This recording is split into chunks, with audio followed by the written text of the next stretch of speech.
good result for some of the young racers there in the Porsches. We have Radicals out on track now. Sean Henselwood right alongside me. Sean, you've been working with these guys for over a decade now.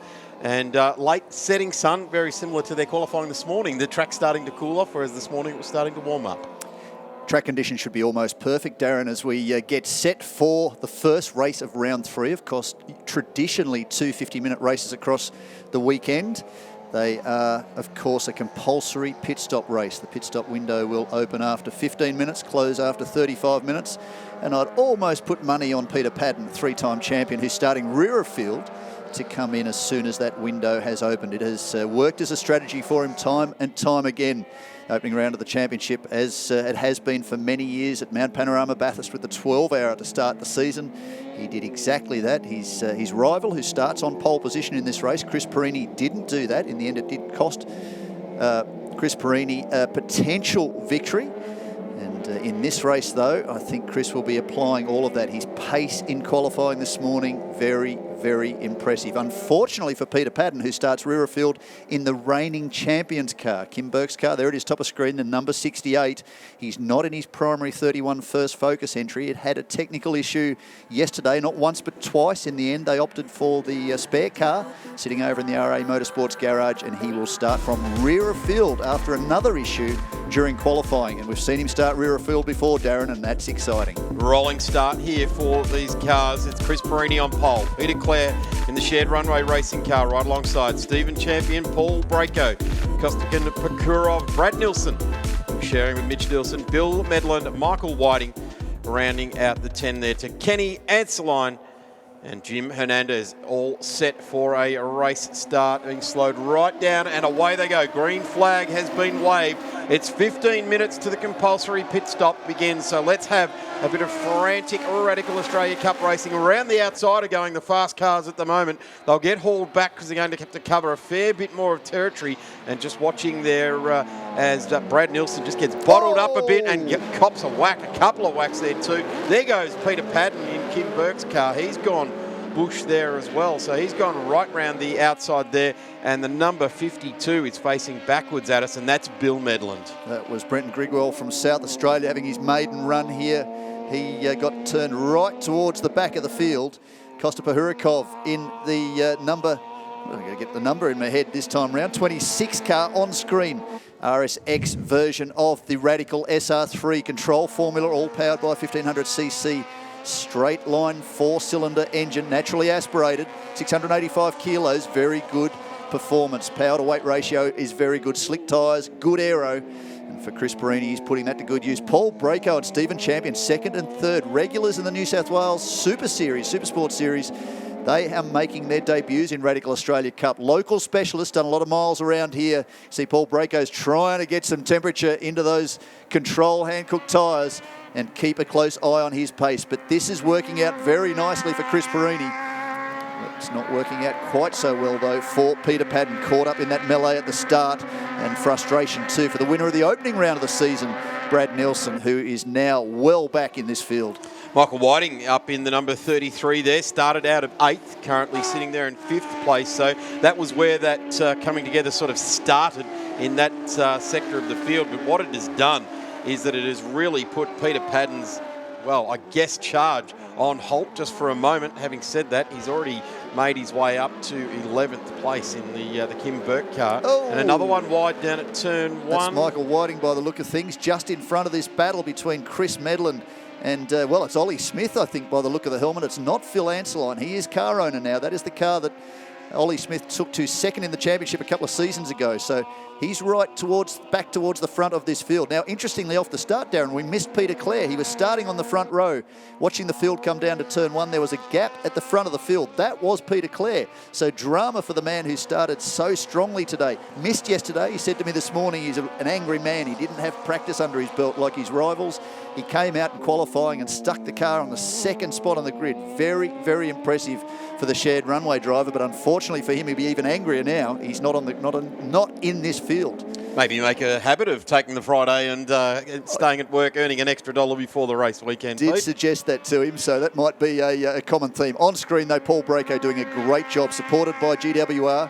Garth Walden very instrumental in a number of cars in the field this weekend. In fact, at the moment he's 1, 2, 3, 4 in this field, as there is Michael Whiting's entry. Now I'm wondering whether JP Drake has started that car. He is sharing with Michael Whiting. It looks very much like JP's helmet in the car. Is behind him Chris Medellin, I think, has started the number 9 entry. He'll be joined by son Max, and he has Olli Smith, long-time rival, diving up the inside to RSX models. No, that's an SR3 RS of Chris Medellin, the slightly older model, and the newer version of Phil Anseline in the hands, the capable hands of Olli Smith, back there in position number 7. It's the front shot where you could really tell the difference between the models and the exact rear shot. The older one's got the round tail lights, the new one's got just the strip of LED, and at the front, big goes around there in the number 16. That was a big lose, and almost a strange lose, whether he got the wheels out onto the ripple strip there. Still relatively cold tyres, but for Olli Smith, very experienced campaigner around here, that was an odd off. That's the good shot too at the front of the car. Got that sort of shaped front split up. Gets a little bit more surface area when they bring them up and down in the middle and up again. So that's how you tell them apart. The round taillights in the older one, the newer one's got the LEDs and that raised nose, if you like, on the new RSX versus the older RS. Now, whilst we've been talking about this, Peter Patton's mixed in through this. He's working his way through from basically last after that start. He started last. It made up some ground into turn 2. That spin, and we'll see a little bit more of that shortly. He's now up in position number 7 and moving his way forward. That is Brenton Griguel and Greg Kenny up the inside of the struggling Brad Nilsson, wearing a little bit of damage, and there is that spin. It's an odd one too there, Darren. It is. A to power lose the back on like or that. something like that, just getting way too early on the power has put him around. But Phil Anseline there, getting back on track. Now, Brad Nilsson, who started very nicely out of 6, got all tangled up in that melee down at turn 1. And unfortunately, he is down in position number 12 at the moment. So a lot of work to do for these guys that have certainly raised the flag this season and said, yep, we're in this. We want to be the ones at the end of the season taking the silverware home. Well, it's Brad Nilsson diving up the inside of Missing Brent the front Griguel. splitter as See well, a little is bit it, of damage to the front of the car, certainly to the rear of the car. That was as a result of that battle down at turn 2 in lap 1. Now, Kosta Bahurikov is looking pretty racy, back in position 4, immediately behind Paul Braco and Stephen Champion. If you want to know about the race leader, well, he is now 7 seconds down the road. Wow, you don't need to give laps. Chris Perini an advantage like that, and he will be hoping to press that forward. Let's see what happens in about 6 minutes' time when the pit window opens, exactly who is going to be where and who does what. It's only 12 seconds back to Peter Patton too from Chris Perini. So he's pushed himself very, very hard early in this race, has Peter Patton. Perini now into the 31s, 31.86. He's responded to the battle behind. He knows now what Peter Patton is like. We're talking to him after qualifying. He said the fastest time for both races. So it's interesting talking to Peter Patton, and to Chris Perini rather, about the advantage of being in the same team this year as 3-time champion Peter Perfect, being able to compare data, being able to compare notes on the circuit. And he said Peter's been very gracious with offering me, as his rival over the last couple of seasons, some valuable time to just find those extra tenths of a second. And he said, Sean, I'm really pressing that on because I know he's always there. You can never discount him. And he said, even after all these years, he gets out of the car, he spends all his time on the data, looking at the footage, talking to the engineers, and trying to find those valuable extra hundredths of a second.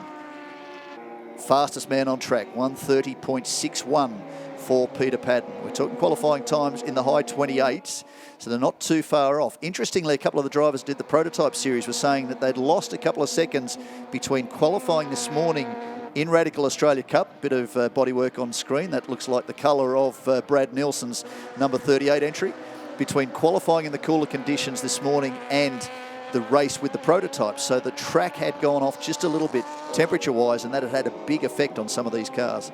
Paul Braco now through on Stephen Champion. In fact, that was the order they were in earlier. Stephen Champion starting to close up a little bit. Look at the car behind, though. There he is. The 68 drives right around the inside of Costa. Waves, thanks very much.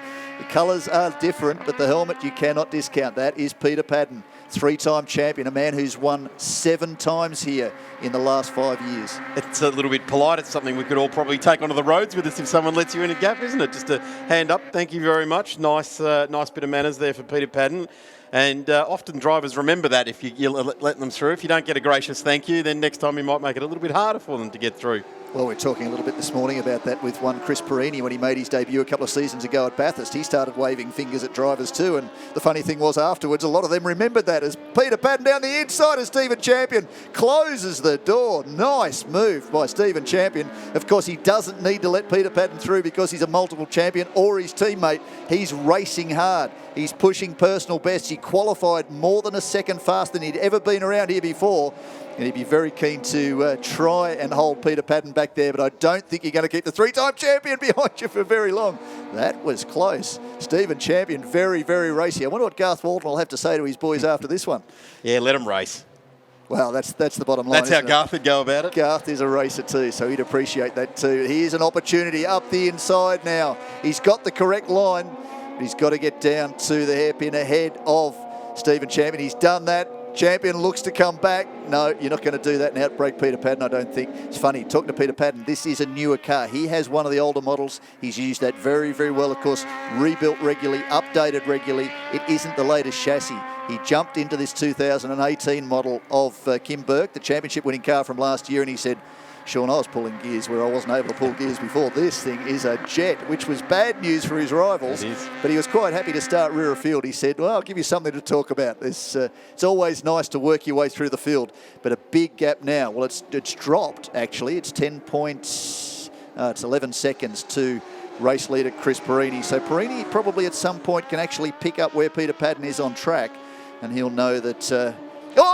that's not the way to do it. He's just tagged Paul Braco, and that is game over for Peter Patton. Right front damage. That is disappointing. He just was about to pull out of the slipstream, dive down the inside, and left it a little bit too late. Paul Braco may have caught him on his braking point, and let's hope for Braco there's no damage there, but that's game over for Peter Patton.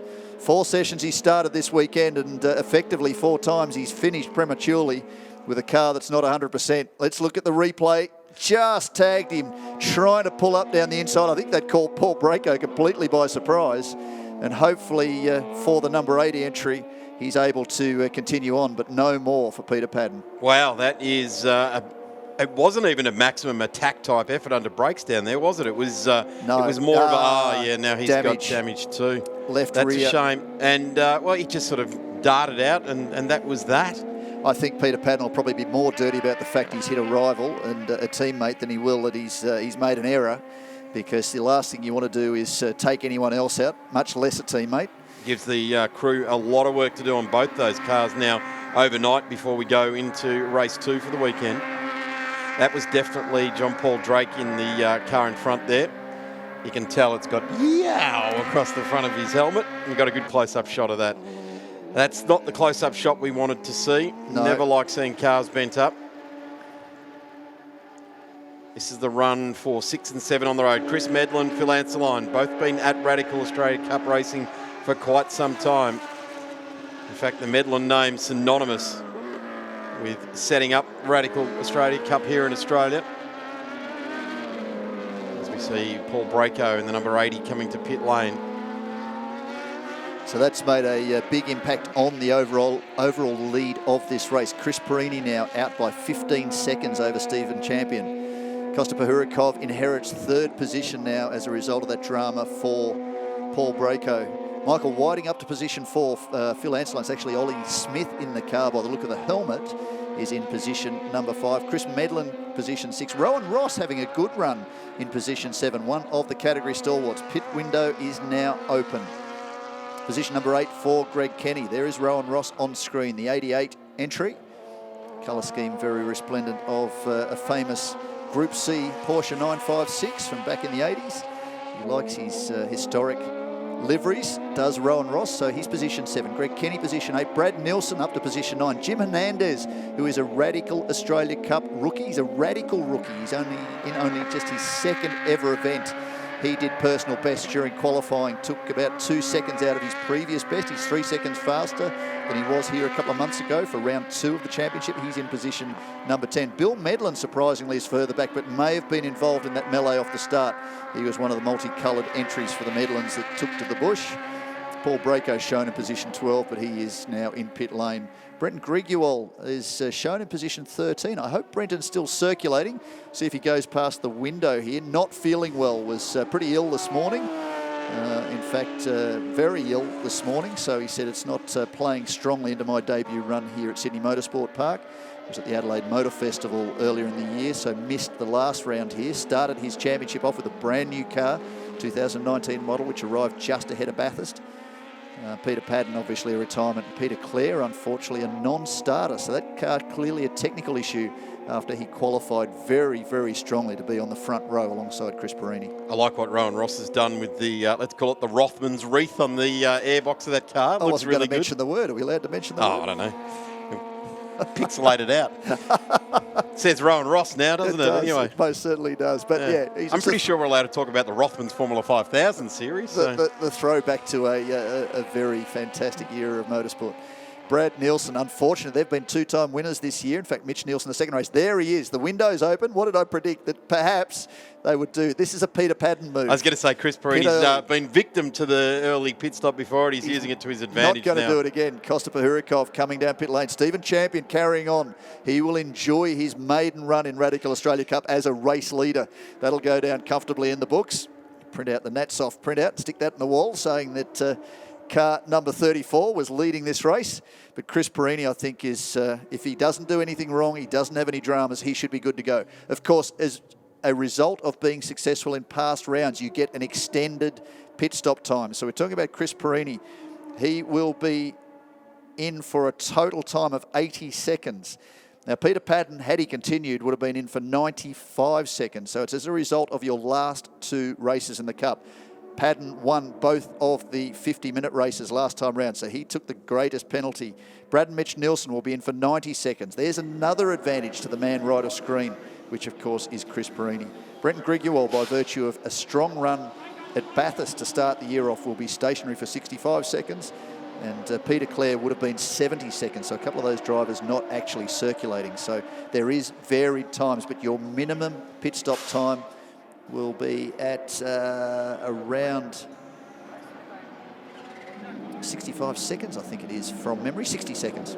Chris Perini just wiping the sweat from above his eyes there. The last thing you want to do is change their car 80 now slowing, which is Peter Brayco, of course, coming out of the pits. Looks like he's already had the tape put on the rear fender there. Well, I'm talking about wow and guys that might print out the lap order. Jim Hernandez on screen, brand new 2019 model, arrived not long before the most recent event here at Sydney Motorsport Park.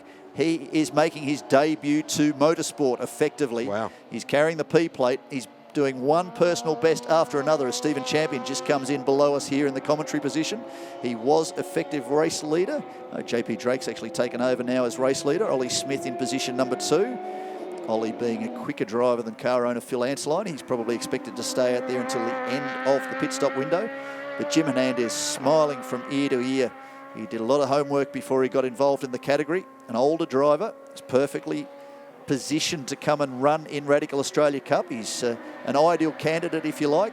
Did all his homework and worked out that value for money, this is about where it is, as now Mitch Nielsen jumps into the 38. So not surprisingly, Brad in the car into pit lane very early in this session as the GWR team take to Stephen Champion's car. Not only value for money with the purchase of one of these cars, it's value for money running it, the running costs, and then coming to these Shannons Nationals events. It's certainly great bang for buck, and it's a really well thought out, sensible plan, and the way you get looked after at Radical, and similar to the way you get looked after at Porsche and places like that, but certainly very much bang for buck and lap times is what you get out of these cars. As we go down to pit lane with Emma Francesca. Yeah, I tell you what, it's been bedlam in pit lane. Garth Walden, can you give us some updates? Yeah, it's been a little bit crazy at the moment, but yeah, we'll go. We'll have 5 cars in the top 5, and it looks like 2 of our cars are coming together at turn 1. I'm not quite sure, I didn't quite see it, but there's a bit of damage and a lot of smoke. So we've made most of our compulsory pit stops now. We've got 1 to go, but 1 car's out there somewhere. I think at turn 2, and then yeah, we've just got to fix up the other one. Another question, you're in 3 other categories this weekend. Have you had any sleep at all? Yeah, not a lot over the last few days, but it's all right. It's lose some weight at least. Best of luck. Thanks. Garth, he's the glass half full kind of guy, isn't he? Yeah. It's the Garth Walton School of Diplomacy. Yeah, we'll get some sleep, and yes, we've got cars out there going around. That's it. I didn't see what happened. I'd rather not talk about correct. it, perhaps. Yeah. I'll talk about it later as the meeting closes off, but not right now. Greg Kenny into pit lane. Greg was sitting in position number 5. Rowan Ross also into pit lane, classified as position 4. They're a little bit further back in the field. Once the pit stops are all completed, we get a much better idea of the way things are playing out. Australian Formula 3 champion from the early 2000s, Paul, hanging off the back of that car there. So you have his all-star pit crew when you go down there with the Volante Rosso. Of course, Chris Papadopoulos now running his own operation, was running the Radical Australia workshops. Now Volante Rosso running with Porsche Carrera Cup here in Australia as well. So interesting how he has managed to drag some pit crew in. Unfortunately for Paul Braco, he's coming back down pit lane now.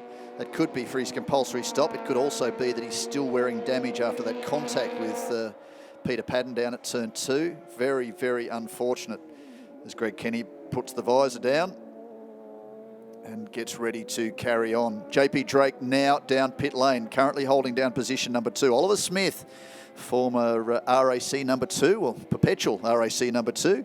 He's certainly very, very capable and competitive driver. Was forced to play second fiddle very much to Peter Patton over recent seasons. That looks like Paul Braco's car. A little bit of smoke in the car, no doubt rubber. Just tyre rubbing on the guard. Looks like smoked his glasses up too. That's not going to be helpful. Not driving into the sun here at Sydney Motorsport Park. The GWR team doing what they can to try and just repair that damage. It's only fiberglass, so they'll be able to fix that up and get him sorted again, ready for tomorrow. That big Band-Aid, isn't it? Those big patches have become synonymous with pit lane. You can hold the car together with one of those patches, as we're trying to see that now. That'll be a very interesting additional aero there. See how that pans out. Fortunately, no safety car. We've been lucky on that front. We're only talking about that earlier, that don't see too much of that in Radical Australia Cup. You actually don't see a lot of contact in Radical Australia Cup, so that was a very unusual incident with Peter Patton, but he certainly had eyes on and racing with the likes of Stephen Champion and Paul Braco, who's had enough of the smoke, maybe a little bit of flame to that smoke as well, as the GWR team just looked to put that out. So it hasn't really been Paul Braco's day after that contact with Peter Patton, but to that point, though, he was very, very strong. So the team will keep tabs on that. The last thing they want to see is any further damage to the engine bay. There's the engine in the rear of these cars. I'll try and get that cover off pretty quickly and make sure there's no drama. But for Paul Braco, disappointing start to his maiden campaign in Radical Australia Cup. Again, very successful in the New South Wales Supersport Series. Does a lot of miles around circuits like Sydney Motorsport Park and Wakefield Park. Same as Stephen Champion, who we'll expect to see a little bit more of shortly. Now, here's a replay. That is Brenton Grigual, South Australian. Brand new car at the start of this season, just loses the tail. Probably got on the gas a little hard. Somebody was reporting there was a little bit of oil down there earlier in the day too, so grip levels may well have been down. He's not feeling 100%, so he won't be completely focused on this. Here is the live footage showing the drama that Paul Braco's got. That may be build-up of a bit of rubber or something under the back of the car. There again is Brenton Grigual battling with Bill Medellin. We certainly doused that car now with some retardant, so hopefully we haven't got any more flames down there as we see further cars making their way into the lane. So that'll be Jim Hernandez now. Pretty dramatic pictures when you start to see smoke and fire extinguishers and drivers bounding out of cars, that's for sure. There's Hernandez pulling up in the number 23. No smoke or drama coming out of that car. He'll be happy with that. A rookie again, taking lots of instruction. Up in the driver's lounge earlier, he was into everybody, trying to get information, trying to find out more, asking questions about all sorts of things. He's very, very passionate about this. I know doing a little bit of the social media, the first person to share something or give it a like or a thumbs up is Jim Hernandez. He really is like a kid in a lolly shop with this Radical Australia Cup debut. He's really having the greatest of times. He's probably all smiles under the helmet too. He said, I just can't get enough of this, Sean. It's fantastic. It's kind of like the 8-year-old version of yourself, isn't it? Yeah, just going racing again. Well, he's my poster boy now. That's what you want to do. Yeah. I've got to this point in my life, I'm going to go race some cars. That's what he now. said. Kids are old enough to look after themselves. Now, speaking of kids who can look after themselves, Mitch Nielsen's taken over from Dad, and he's absolutely hammering that 38 entry. Be interesting to see where he is on track. We'll head down to pit lane with Emma, not a Francesco. Paul Braco, it just hasn't been your day. You came into pit lane, the team worked really hard to get you back out, and you're throwing your arms up in the air. What can you do? Indeed. I'd like to add a little drama to the race, if you will. Did you see how fast I got out of that car? Thank you for making it very exciting, but great to see you A-OK. Yeah, no, fine. So I was going okay. I was in second, and I think it was Peter Patton behind me, and into the second corner, I heard a big bang. Peter went straight past me, so I went, So it was a bit, just the tyre was rubbing. I was getting smoke as I was going down the pit straight. So, that's racing, I guess. It is. Better luck for tomorrow. Thanks. Thank you. Thank you, Emma. Thank you, Peter. And I think we'll take that one into tomorrow, Sean, won't we? We're going along quite well and just went, bah! And there goes Peter Patton sailing off. It'll be, I would say the second but last time we'll ever see that. Peter Patton will make sure his next time he goes to pass someone, he'll give them a bit more of a wider berth. And we've got more race tape coming out. Ness is down with the RA Motorsports team now down in pit lane. There's Mitch Nielsen trying to fight back from 12th place in this race, getting through on the number 69 at this point in time, or is it number 69 going through on No, Mitch? I think the reality is that Mitch Nielsen appears to be a lap down. I was trying to work that out just as we crossed down to pit lane. Currently shown in position number 11, so given that he is a lap down, he's probably not trying to get into Brenton Grigor's way, because Brenton currently, well, he's dropping down the order. He is position number 8. In fact, he's moving up the order. So that is as a result of the compulsory stop. So Bill Medellin now out of pit lane. He was the last one to stop, and Mitch just makes it an easier move on Brenton Grigor, not trying to get in the way of somebody else, trying to work his way forward in the field, but unfortunately he is a lap down on race leader. Well, that's now Phil Anseline. So things will sort themselves out fairly shortly. We will get a bit of an idea next time drivers cross the line just how big a lead Phil Anseline has. He's crossed the line now. Kosta Pahurikov looks like he might be next. In fact, you might find that Jim Hernandez has moved himself forward in this field unless he went a lap down in all of that with the pit stops.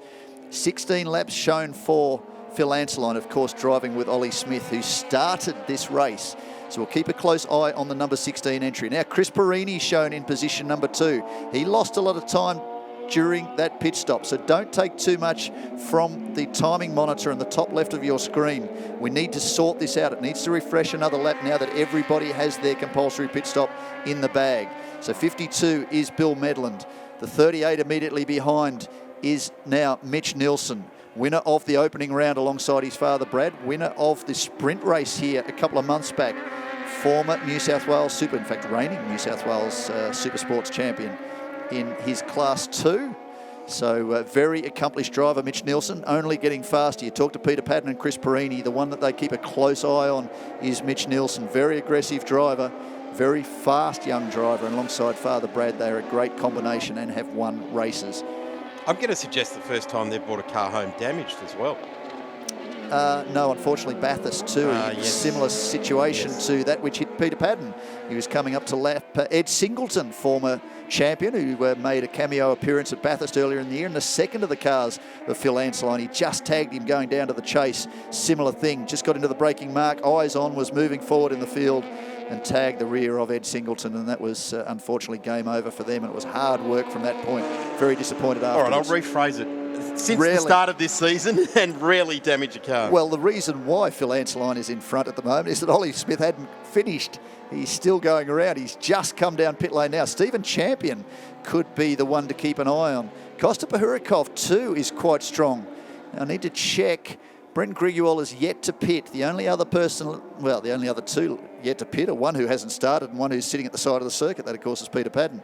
So this is effectively last stop. There is Phil Anseline jumping behind the wheel of his car. Another stalwart of the series, been around a very long time. Loves his motorsport, and this is the car that Olli Smith took to great success a couple of seasons ago. And he has handed Phil Anseline a very big lead. I wondered what was going on because they're a lap up on the field, and that is because they haven't started their compulsory stop. That is happening now. So unlapping themselves That is Bill Medellin, followed by Mitch Nielsen. Of course, Mitch Nielsen further back in this field.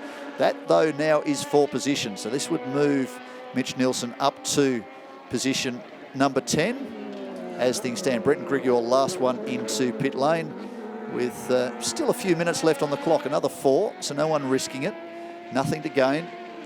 2 sets of the control Hankook tyres for the weekend from the start of qualifying through to the end of the second 50-minute race, as Mitch Nielsen fires up the inside and takes that position away from Bill Medellin. So back into the 10 now, the Nilsson boys, after a torrid turn 2 on this race.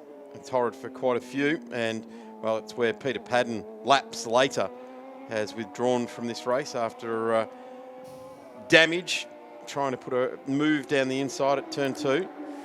And as the Bank SA entry, 2019 Radical SR3 RSX of Brenton Grigor from South Australia. Loves his sports cars and is very, very passionate about the Radical. Has done a lot of racing in the past in GT3. He's got a 80s Formula 1, I think, in his shed as well. He does. That's why he was not with you last time round. He was running in the Adelaide Motor Festival, of course. As Bill Medellin continues to fire around, loves his motorsport too. The Medellin brothers, very instrumental in the success of the category. Of course, Greg Smith too, Peter Opie, you were talking about earlier. That's the champion of the second season. Of course, Glenidis won the maiden season all the way back in 2009. That's when things kicked off. We were much younger back then, Des. Yeah, they were running with the Superbikes then. They were a support category to the Superbike Championship. And then the year later came on to the Shannons Nationals. So Chris Perini is back at the top of the field. He is 15 seconds clear now of Kosta Pahurikov. Stephen Champion, position 3. Phil Anseline emerges from pit lane in position number 4. JP Drake, of course, that'll change to Michael Whiting fairly shortly. They haven't quite got the order right there. So JP Drake handed Michael Whiting's car back close to a podium finish. They're in position 5. Max Medellin now takes over from his father, Chris. He's in position number 6. Rowan Ross up to position 7. Greg Kenny, position 8. Mitch Nielsen now in position 9. We saw that passing move with Bill Medellin, who's now back to position number 10. Brenton Grigor drops back to position number 11. Jim Hernandez in position 12, unfortunately for Paul Braco, Peter Patton and Peter Clare. They are not circulating the Sydney Motorsport Park circuit at the moment. Frustrating for them, but good news for Chris Perini. This would be another win at Sydney Motorsport Park. It's our race leader with 16 minutes left to go in this race. He's ironically got 16-second lead in the race as well. So he is hanging on very, very nicely out in front here. Driving very deliberately. He's got eyes right through the corner. We're watching some of the younger Formula 4 drivers today, watching them. Some of them obviously being told to get their eyes up and look sort of further down the road. Chris Perini is already doing that. He's turning into turn 2, but he's already in his mind's eye looking down at turn 2. Got to be careful doing that. I'm sure Peter Patton was doing a similar thing as he went for that passing move, just like this on Paul Braco. Now, Chris Perini won't have seen that.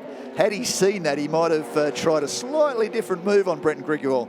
Oh, Grigor just tried to come across to get back on the racing line, and Perini didn't realise he was there. Visibility again in these cars, not as good as you would think. Look at the size of the wing mirrors. If you've got time to look at those, maybe you're not going quick enough, but that was very close to a little bit of contact. And with open tyres and modern sports cars with dive planes on the corners, front splitters, it's not too difficult to cut a tyre down. Certainly these drivers with hands devices and the head protection around the side of the tub and things like that often is very difficult to turn or crow your neck around too far sideways to see what's going on. You're sort of relying on a very limited peripheral vision. So number 81 leads another lap here. 15 minutes exactly left to go as we start the countdown to the end of this race. As it stands at the moment, it is Chris Perini to Kosta Pahurikov. Then it is Stephen Champion. Olli Smith now behind the wheel of the number 16, John Paul Drake, having a run in the number 33, and that has switched. Bill Medellin now, Max Medellin in 6th place, Rowan Ross in 7th, Greg Kenny 8th, Mitch Nielsen fighting back into this race. He's currently sitting in 9th. Bill Medellin in 10th, Jim Hernandez 11th, Brenton Grigor in 12th, and Peter Braco, Peter Patton and Peter Clare. taking no further part in this race. Mitch Nielsen, fastest man on track, just punched out a 1:31.59 last time round. The fastest lap of this race, 1:29.88 to Peter Patton as he was charging through the field. That's Phil Anseline. Took the car over from Olli Smith. Was holding down a position inside the top 6, and he's had a spin somewhere on the circuit trying to get it going. It's down at the hairpin. Frustrating for Phil. He would have liked to have carried on the good work that Olli started, that had them towards the front of the field. It's the battle we're looking at now. This is for 4th, 5th and 6th on the road. Rowan Ross weighing in nicely here in position number 6 at the moment. So it's John Paul Drake, Max Medellin, and here comes the number 88 of Rowan Ross. Well, this is good for Rowan Ross. Speaking to him this morning, he said during practice yesterday he wasn't happy with the tail end of the car. He said he spun a couple of times coming onto the main straight. It just wasn't as settled as he's had it in the past.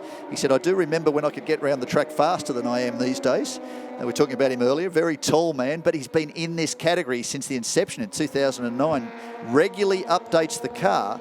So he said, I just didn't have the same feel. He wondered whether it was old age or whether there was something wrong with the tail of the car. He's found that he's got that pace back. So this is exactly what he wants. Position number 6. He's going to be hoping to take the fight to young Max Medellin, who's getting faster and faster in the car. Now, talking to his father, Chris, this morning, this is Max's 3rd race. So he's got an awful lot to learn. Oh, and he's up the inside of Michael Whiting. Michael hasn't closed the door, so good job. A little bit of pressure from Max Medellin. And also Michael Whiting just grabbing a wheel as he locked a brake, went in a little bit too deep, and that allows the youngest of the Medellins through. And he'll be pretty keen to try and work his way further forward as Rowan Ross now looks at the tail of Michael Whiting. Yeah, that was a strong run. Here we see it again. Number 9 goes out wide. Off the left front. Locks it up and leaves the door, I won't say wide open, but you leave it open just enough. They go through, and this is the battle continuing down at turn 1. Big understeer for Rowan Ross. He went in, he thought he had the inside line there, but the door closed by Michael Whiting. I think Michael Whiting might have served him up a bit of aero wash as well, the way he just understeered there as he swept across in front of him. Rowan Ross would have had a lovely bit of downforce, and then that would have been all stolen from him.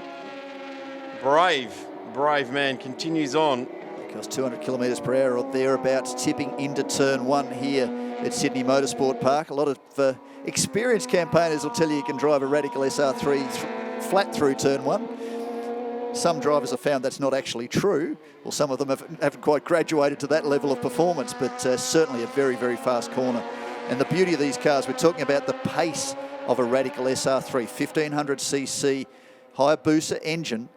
They are capable of some very serious lap times. Of course, this aero works nicely. Deep inward breath. It was a foreshortened distance, that long lens that made it look closer than it actually was. But it looked like Michael Whiting closing the door again. Rowan Ross will have seen that. He's raced with Michael a number of years. And he'll want to try and make a careful passing move. It's a couple of times now the door's been closed on his nose. They don't want to have contact. Oh, nice job up the inside by Rowan Ross. That was a good run. Taking full advantage of, again, the gap being left right open for him for Rowan Ross. So that's going to put Rowan Ross up one more spot in this race. So he's going to find himself inside the 5, the way things are going at the moment, with just over 10 minutes left to go. Chris Perini leading the race very, very confidently with a 21.5-second lead over Karov. Here we go again. This is the replay. Look to the inside by Rowan Ross. Michael Whiting covering it off. Still holding at bay there. There's Rowan Ross. Again, eyes through the corner. He could see in his peripheral vision that the Whiting car was going wide and took full advantage of that, as we see Rowan Ross has got a good 5 or 6 car lengths lead over his old protagonist there, and he is now in the top 5, Sean. Now watching Stephen Champion again, who's making his debut in Radical Australia Cup, teammate to Kosta Pahurikov, who's in position number 2. They're separated by a bit over 4 seconds. Last time round, it looked like Stephen Champion just closing in a tad. Their best laps, well, they're thousandths of a second apart. 1:31.935 to Kosta Pahurikov. 1:31.938 to Stephen Champion. So if they can keep that kind of pace, we'll check their last lap time. 1:32.2 for Costa, 1:32 dead for Stephen Champion. So it was a tenth of a second, but that's not going to breach a 4.3 second gap with 9 minutes to go. Michael Whiting throws himself off the circuit. That's disappointing. He was doing such a good job. And he's got to do it all over again. A good start by JP Drake, set him up very nicely, and has moments where he's stunningly fast. Take a look at the replay. He's trying to latch onto the tail of Rowan Ross, who's gone a little bit wide at the top of the circuit, top of screen. You'll see him spear through. Strange line there. He may have locked a wheel going in, and that's just put him off. He didn't look like he was close enough to take a dive on Rowan Ross either, as now Mitch Nielsen tucks in behind Greg Kenny. This is for position number 7. Michael Whiting's immediately ahead of him after that off. So this could be good opportunity for Mitch Nielsen after that tough start. Contact with Father Brad in the opening lap. Dives down the inside. Greg's gone in too deep, or left the door open perhaps, and just allowed Mitch through. Mitch up now to position number 7. Next one in front is Michael Whiting, then Rowan Ross, that battle we saw a little bit earlier. So how far can the younger Nilsson go? Oh, how about that? Greg Kenny's trying to take it back. You're doing some sums there on your fingers. Yeah, I'm just doing a bit of hard charger type stuff here. Karov came out of position 5, is in position 2. Good result there, but Rowan Ross came out of 10, and Rowan's now 5. So that's a good charge to get inside be just in the 10 to be inside the top 5. But Karov on the podium. So a couple of hard charges there, and it depends where Mitch Nielsen ends up as well, because they started up in 6th place, went back down to 12th, and now he's fought his way back up to 7th, really. And Michael Whiting is the next one up the road, and Mitch is the one, I guess, on the ascendancy here. He's certainly got the pace underneath him in the number 38, albeit with a bit of back rear guard hanging off that car that's slowly destroying itself as the race goes on. He's caught the recovering Michael Whiting very, very quickly and made a passing move. So he's now up to position number 6. Next in front, it's about 20 seconds now down the road to Rowan Ross. That's how much time Michael Whiting lost during that off. So Michael Whiting now, unfortunately, whilst covering strongly, battling for position 5, is now back to position number 7. Little bit of telltale smoke coming from the rear of the 38. That's more than likely to just be a bit of bodywork rubbing on a tyre. Hopefully that doesn't create any more grief for the younger of the Nilssons. That opening lap melee down at turn 2, certainly putting a number of drivers back in this field. Bill Medellin wearing a little bit of damage to the headlight we saw during his compulsory stop, so he was another to pay the price as a result of that. They're talking again about the value of these cars. About 685 kilo minimum weight with driver, and they're circulating this circuit some 5 seconds, 6 seconds at times faster than the TCR touring cars, which is 2-litre turbo, about 100 horsepower more. So they're a very, very serious race car. In fact, compared to a GT3 car, which is significantly faster in a straight line here at Sydney Motorsport Park. Greg Kenny battling now with Michael Whiting. The two white cars often confuse us. Certainly we get to Phillip Island, those big distances, watching from the tower. And that is the 23 now battling with Jim Hernandez. But certainly a GT3 car around the circuit here won't get around here much quicker than a Radical Australia Cup car. Such is the value of the weight and the power to weight, certainly, and the grip that these cars have, aero grip and mechanical grip. We've seen numerous GT races. John Morris is one of the ones that springs to mind that came along to learn aero, and before he made his move into the Porsche and the GT, and someone said to him, you really need to get some experience in some aero cars. And we've seen numerous drivers do that with these cars. A couple of the Audi GT3 races that are synonymous here with Sydney Motorsport Park have certainly used this as a training ground as well for getting the feel and getting used to, and most importantly, trusting that the aero package is going to hang on when you dip it into the corner and you remain wide open on the throttle. Well, you don't have the power, 1500cc, 260 horsepower, about 350 newton metres of torque. It's a good torquey engine. They rev hard. It's a motorcycle-based engine, but you don't have that value of a 600 horsepower V10 behind you, charging you forward. So you need to rely more on carrying speed mid-corner. Certainly big circuits like Phillip Island and Turn 1 here at Sydney Motorsport Park. You really have to have the gumption. I think I'll go with gumption to fly in there as hard as you can and lean on the aero, lean on your grip and get through the corner. So that pushes you harder as a driver. You don't have these nice mechanical aids like ABS and traction control. This is very much a driver's car. It is part of the secret as to these drivers jumping into these and them being the first actual racing cars that they've got in. They've never driven a car that hasn't had aero, where they can be scared by the fact that, no, we haven't got aero to help us here. We've got to get out of it. Whereas they get in and they go, oh, this is hanging on. We'll just keep going. We'll keep pushing. We'll keep pushing. They have no pre-planned idea that the car might not be able to push through turn one here at Sydney Motorsport Park. Turn 1 and turn 3 and around the Hayshed at Phillip Island, where it's wide open flat and you are hanging on. The chase at Bathurst, another one again. Yeah. All three circuits that Radical Australia Cup contest regularly every season. We've kicked off the year at Bathurst. We're here for the second time at Sydney Motorsport Park. We go from here to Phillip Island at the end of June. We go on to the Ben Motorsport Park in late August and finish the championship off again with an absolutely cracking event at Highlands Motorsport Park in New Zealand. Chris Perini now out to a 25-second lead, just circulating comfortably front of field. Best lap for him, a 1:30.7. He's just pumped out a high 1:31, so he's still comfortable but still pressing on. And hopefully without giving him the commentator's curse. We saw him pressing on at Bathurst and he stopped. We saw Peter Patton with a 30-second lead and he stopped. Just because you've got a comfortable lead doesn't always follow you're going to make it to the finish. Karov currently second in this race. The car behind him, the number 16 of Olli Smith, is currently down there in 11th place. So Costa has got some work to do, a lot of work in the next 2.5 minutes if he wants to bridge the gap, which is out over 25 seconds now to Chris Perini. So I would say there's nothing physically that he can do.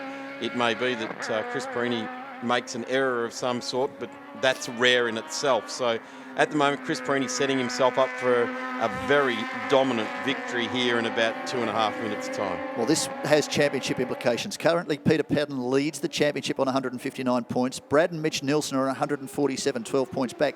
Chris Perini is on 132 points. So this is going to have a huge impact on this championship with 40 points for victory, 35 for second, 30 for third. Now, the one to consider here is Mitch Nielsen.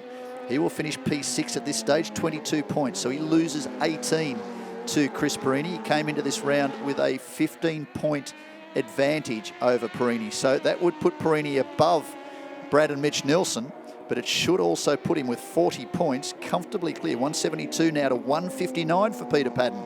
So that off had big implications in this championship. Chris Perini on screen. Not long to go in this race. He'll be just hanging in there. He's comfortably in the lead. He'll have an idea that he is well up on this field as he gets around again. He's come out of Superbikes. It's taken him a little while to get the grips with the Radical Australia Cup. Not so much the four wheels, not so much the racing, just the style of racing, and certainly the passion and the success that Peter Patton has had for this category over the last 5 years. In the last 5 years, he has won here 7 times. He really is the standout, the winningest driver ever in the Cup in an SR3. And he'll be very disappointed to have had that retirement. So too to have made contact with Paul Braco. Nice to see that Paul was very reflective. He's not in this championship. He didn't do the first 2 rounds. This is his maiden run. So too Stephen Champion, who's currently third as Brenton Grigual runs off the circuit. Great to see the Shakedown Racing signage on the car. Good supporters of the sport. And Brenton Grigual continues on not 100%, feeling very unwell. He's got a head cold.